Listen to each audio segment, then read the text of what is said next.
क्या इनकी तुलना आप याकूब मेमन से कर रहे हैं? आतंकवादी है?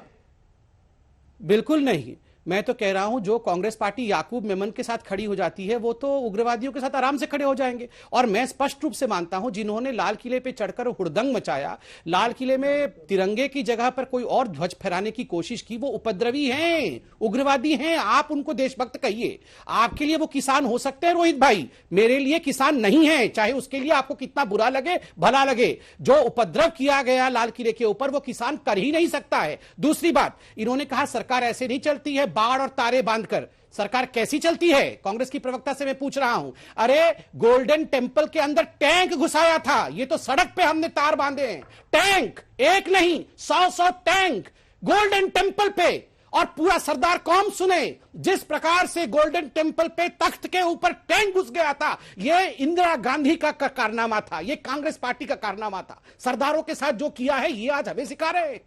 अरे हमने तो कुछ बाड़े बांधे हैं, तार लगाया। बोलना चाहूंगी हमने सबसे पवित्र स्थान पे सबसे पवित्र स्थान को रौंद दिया था, टैंकों से रौंद दिया था। आप सिखाएंगी सरकार कैसे चलेगा? आप सिखाएंगी? आपके मुख्यमंत्री को फोन करिए और कहिए उन्होंने क्यों कहा पाकिस्तान का हाथ है इसमें। पहले आप नहीं रोहित जी, मैं जानना चाहता हूं आपके जवाब दे रही है ना, आधिकारिक रूप पहले इंतजार कर रही हैं, आप से खत्म करें तो जवाब है या नहीं है इसमें? पाकिस्तान का हाथ है या पाकिस्तान का हाथ नहीं है? अमरिंदर सिंह ने सच बोला या झूठ बोला? सुप्रिया जवाब दे रही है, फिर पुष्पेंद्र जी आ रहे हैं और विक्रम सिंह साहब आ रहे हैं। बोलिए सुप्रिया। मैं दो चीजें बोलूंगी। सरकार में आप हैं, आप विपक्ष में नहीं है। कहीं कहीं मुझे ऐसा लगता है भाजपा भूल जाती है कि विपक्ष में है। पाकिस्तानियों का हाथ है, 308 ट्विटर हैंडल आप लोगों ने कहा 26 के बाद, तो ये सारे तो प्रिकॉशंस आप ही को लेने पड़ेंगे।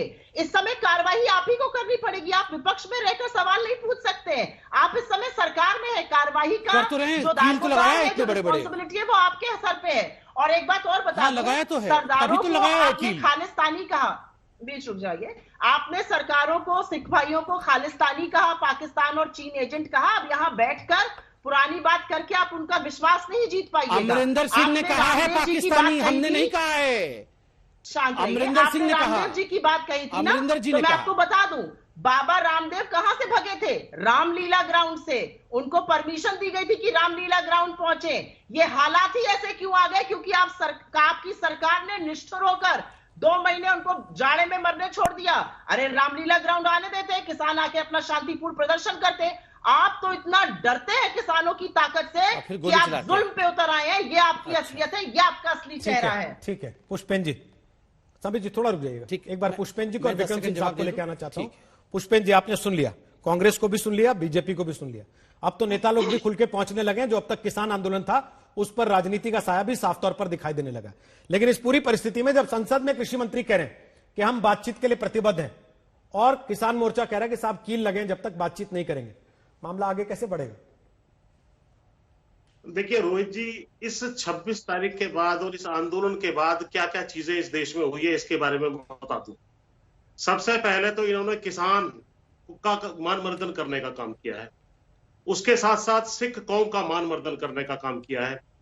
और दिल्ली पुलिस जो प्रोफेशनल पुलिस है, जो अगर चाक चौबंद रहती है और रहे तो कोई एक परिंदा भी पर नहीं मार सकता लाल किले में। और मैं डीजीपी साहब बैठे हैं यहाँ पर, यदि इनके चार्ज में होता तो मैं गारंटी दे सकता हूं कि एक परिंदा भी पर नहीं मार पाता।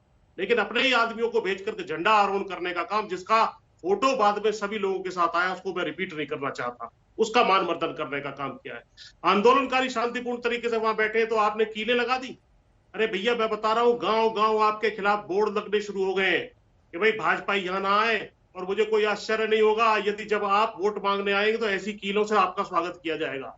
और उसके बाद जो जनता है उसका भी आप अपना अपमानित कर रहे हैं। गाजीपुर रोड पर केवल 2 लेनें रोकी हुई थी, बाकी 4 लेनें आपने खुद ब्लॉक करी हैं ताकि जनता परेशान हो और ये कहे कि साहब किसानों को हटाइए, किसानों को हटाइए। किसान, मैं आपके माध्यम से जनता को बताना चाहता हूं, किसान आंदोलन शांतिपूर्ण तरीके से करने के लिए रामलीला मैदान जा रहे थे। पुलिस प्रशासन के वजह से हम रुके हैं, इन्होंने हमें रोका है, हमारी कोई इच्छा वहां रुकने की नहीं थी। में सबको बैठने के लिए अनुमति दी गई थी, आपको याद होगा, लेकिन किसानों ने तय किया कि हम सिंगू बॉर्डर पर रुकेंगे, हम बुराड़ी में नहीं जाएंगे क्योंकि ये हमें वहां पर लॉक कर लेंगे।